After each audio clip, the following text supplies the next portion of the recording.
অনুরাগের ছোঁয়ার আজকের পর্বে দেখতে পাবেন সোনা তার মাকে সবার সামনে অ্যানাউন্স করে বলতে বলে রূপা নির্দোষ, তবে রূপা শুনতে পারবে আর তাদের কাছে ফিরে চলে আসবে।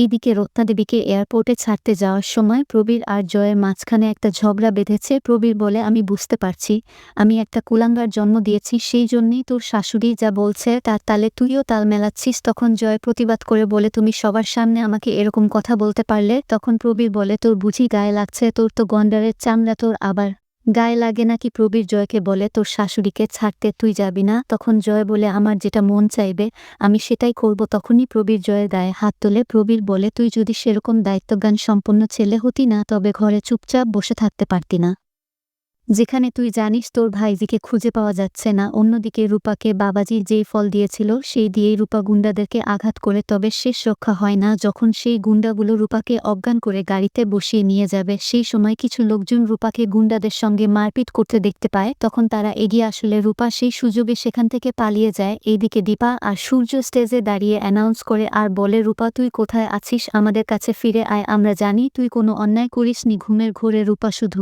এইটুকুই শুনতে পায় যে তার বাবা মা তাকে খুঁজছে, বাকি কথা রূপা শুনতে পায় না। দীপা ঠাকুরের কাছে ঘণ্টা বাজিয়ে নিজের হাত রক্তাক্ত করে ফেলে আর বলে, যতক্ষণ না আমার মেয়ের কোনো খবর আমি পাচ্ছি আমি এখান থেকে যাব না। রূপা বুঝতে পারে তাকে খুঁজতে তার বাবা মা, তার বোন সবাই এখানেই আছে। রূপা ছুটে আসে, কিন্তু দীপার পাশে পুলিশ অফিসারকে দাঁড়িয়ে থাকতে দেখে রূপা ভাবে তার মা হয়তো তাকে ধরিয়ে দেওয়ার জন্য তাকে খুঁজছে। রূপা দাঁড়িয়ে শুনতে পারে দীপা পুলিশ অফিসারকে বলছে, আমার মেয়েকে খুঁজে এনে দিন, ও যেন আর পালিয়ে যেতে না পারে। এটা শোনা মাত্রই রূপা সেখান থেকে বেরিয়ে পড়ে। বাইরে আসার পরে রূপার গলা শুকিয়ে যায়। সেই সময় একদল লোকেরা কীর্তন করছিল, তাদের কাছে রূপা এসে দাঁড়িয়ে পড়ে জল চাইলে তারা রূপাকে জল দিয়ে জিজ্ঞেস করে, তুমি কোথায় যাবে? রূপা বলে, আমি জানি না। সেই মহিলা রূপাকে বলে, তুমি আমাদের সঙ্গে যাবে, তোমার তো এখন অনেক কাজ। রূপা তাদের সঙ্গে যাওয়ার জন্য রাজি হয়ে যায়। অন্যদিকে হতাশ হয় দীপা ঠাকুরের কাছে বসে পড়ে। দীপা বলে, যতক্ষণ না আমি জানতে পারছি আমার মেয়েটা ভালো আছে ততক্ষণ আমি এখানেই বসে থাকবো। দীপার কাছে ময়ূর পালক এসে পড়লে দীপা বুঝতে পারে ঠাকুর তাকে ইশারা দিচ্ছে তার মেয়ে ভালো আছে। তারপরে দীপা বললে, একদিন তোর সঙ্গে আমার দেখা হবে। রূপা, অর্ধেক পরমায়ু আমি তোকে দিলাম আর বাকিটা বাঁচিয়ে রাখলাম সেই দিনের জন্য, যেই দিন তোর সঙ্গে আমার দেখা হবে।